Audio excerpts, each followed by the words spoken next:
Une nouvelle interview avec une demoiselle, une dame, je ne sais pas, elle va se présenter. Je vous laisse vous présenter, chère madame. Alors, moi, c'est Aurélie Boisdin, donc je suis praticienne en accompagnement. Je propose aussi le massage personnalisé et du soin énergétique et j'interviens sur Barquet et Évreux. Barquet et Évreux. Est-ce que tu peux donner des détails sur ce que tu viens de dire ? Donc l'accompagnement, c'est surtout un échange pour permettre à la personne de comprendre son mode de fonctionnement émotionnel. C'est-à-dire que, en fait, par rapport à ce qu'on a vécu quand on était petit, on va avoir eu des émotions et on va mettre en place des comportements pour mieux vivre ces émotions quand on va les re-rencontrer dans notre vie. Et ces comportements, souvent, nous portent défaut. Au lieu de nous tirer vers le haut, ça nous tire souvent vers le bas. Et les gens souvent viennent me voir avec cette difficulté en disant j'en ai marre de revivre toujours cette situation et puis je me sens pas bien dans ma vie. Et donc voilà, on va aller voir ces schémas comportements. Et quand on met le doigt dessus, ils disent ah mais oui, du coup je comprends pourquoi j'ai mis en place ce comportement. C'est parce qu'en fait j'avais peut-être besoin de sécurité, ça m'en a apporté, mais en fait aujourd'hui ça me rend pas heureux. Donc tu les aides, les gens, les personnes, tu les aides à décoder un petit peu quelque chose qui paraît tellement évident, mais il n'y a pas de mots qui a été mis dessus et pas de comportement qui permettrait de modifier.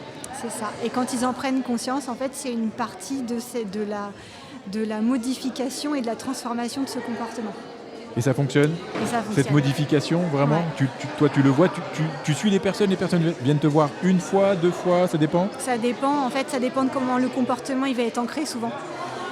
Il y a des gens, il va falloir y aller avec beaucoup de douceur parce que tout compte fait, derrière tout ça, il peut y avoir beaucoup d'historique. Il peut y avoir des violences, il peut y avoir beaucoup d'histoires. Donc on va y aller tout en douceur parce que le but, il n'est pas de la faire craquer et de l'emmener vers le bas, il est de l'emmener vers le haut. Donc pour le coup, on va y aller, je vais y aller avec beaucoup de bienveillance et de douceur et les faire lâcher et leur dire ce qu'ils sont prêts à entendre. En fait, voilà, je rentre un peu en résonance avec la personne pour pouvoir voir jusqu'où je peux aller. Et je fais bien attention à cette limite pour la respecter.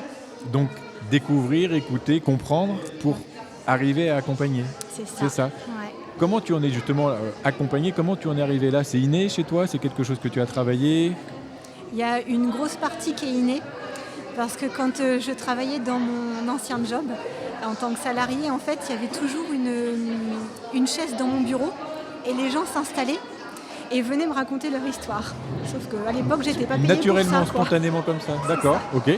Sauf que j'étais pas payée pour ça. Et puis suite à mon burn-out, en fait, là, j'ai commencé un travail personnel et je me suis rendu compte de qui j'étais réellement. Et je me suis dit, mais en fait, ce truc-là, je le fais depuis toujours, alors je vais aller l'exploiter. Et en fait, c'est tellement inné que tout compte fait, quand la personne commence à me parler, c'est facile pour moi de voir son schéma et de lui dire. Voilà. Ce que j'ai vu aussi, parce que sur les réseaux sociaux, tu communiques beaucoup, et j'ai vu que tu faisais beaucoup de formations. Donc ma question est la suivante.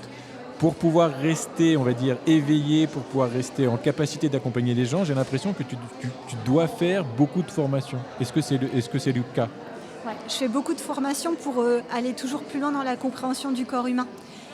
Du coup, dans toute la partie comportement, c'est une chose assez intuitive chez moi et donc pour le coup, je l'ai couplé avec des formations théoriques et beaucoup de lectures sur plein de thématiques différentes du fonctionnement du cerveau et des comportements. Et puis après, j'ai voulu comprendre vraiment comment le corps énergétique fonctionnait et comment le corps physique fonctionne. Donc je vais toujours en recherche d'informations et j'ai toujours envie d'aller plus loin parce que tout compte fait, cette approche, j'aime l'approche globale de l'être humain qui comprend autant l'émotionnel que le physique que l'énergétique. Et donc, du coup, je vais toujours chercher des formations pour aller plus loin dans la compréhension de l'être humain global. Ce qui te permet d'être, encore plus complète, ouverte et d'être encore plus complète. Ouais. Je vais rebondir. On est aujourd'hui à Harcourt, salle des fêtes, salon du bien-être. Tout à l'heure, avant qu'on prenne l'antenne, tu disais que tu étais agréablement surprise par la dynamique, alors pas par la dynamique, mais par les gens qui sont venus, le nombre de personnes tu ne t'attendais pas à ça ? Non, pas du tout, je ne m'attendais pas à autant de monde. Tout simplement aussi parce que quand on avait organisé le dernier salon il y a quelques mois, qui était vraiment sur une thématique particulière, alors pas forcément dans notre tête, mais sur les flyers, on avait quand même Sur la communiqué. communication, c'était vraiment Ouais, le cancer. c'était sur le cancer. On s'attendait quand même à voir plus de monde et tout compte fait, je pense que d'avoir mis le terme cancer a peut-être freiné des personnes autres à venir, alors que là, c'est resté beaucoup plus large. Et donc, Le bien-être. je pense que les gens se sont peut-être plus ressentis. Et puis quand on fait un salon sur une thématique, c'est pas toujours facile pour les gens de venir aussi.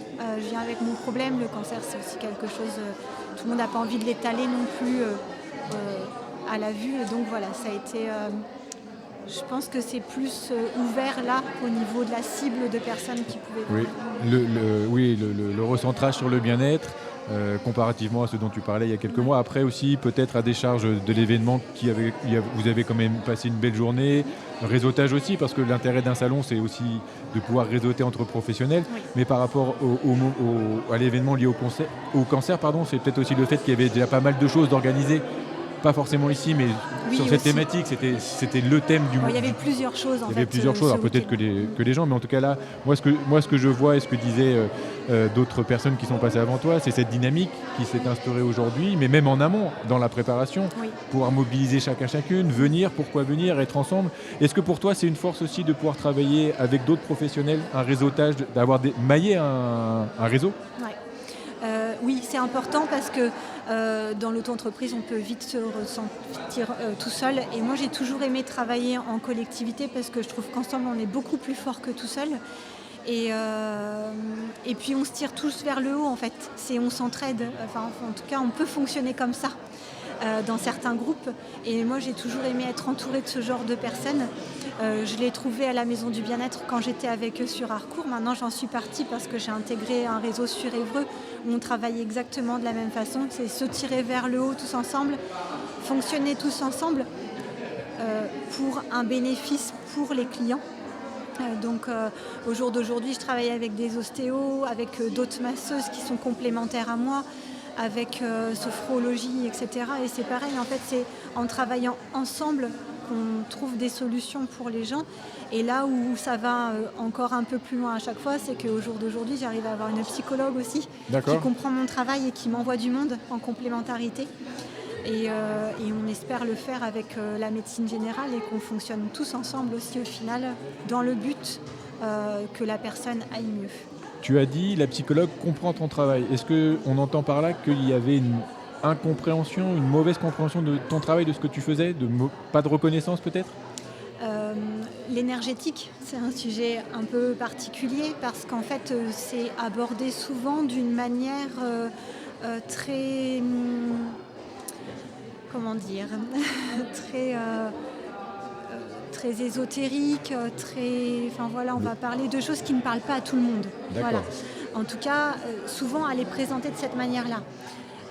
Et d'ailleurs, moi, quand j'ai ouvert la porte sur ça, il était hors de question d'ouvrir la porte sur quelque chose qui ne me parlait pas et la façon dont les gens me le présentaient ne me parlait absolument pas.